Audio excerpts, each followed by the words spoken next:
I'm Las Vegas criminal defense attorney Michael Becker. Most arrests are carried out by law enforcement officers, but under NRS 171.126, ordinary private citizens have the right to place criminal suspects under arrest too. Here are 4 things to know about how to make a citizen's arrest in Nevada. 1. Private citizens have the right to arrest a criminal suspect for committing a felony whether or not the private citizen witnessed it. 2. Private citizens may also arrest a criminal suspect for committing a misdemeanor or gross misdemeanor, but only if the suspect committed the crime in the private citizen's presence. 3. When making a citizen's arrest, the person doing the arresting should use no more force than necessary.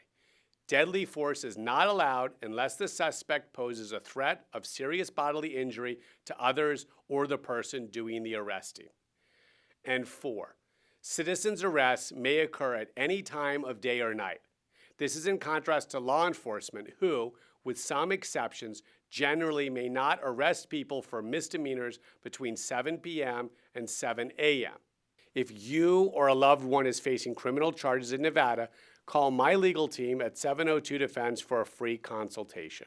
The attorneys of the Las Vegas Defense Group are here to fight for the best resolution possible in your case.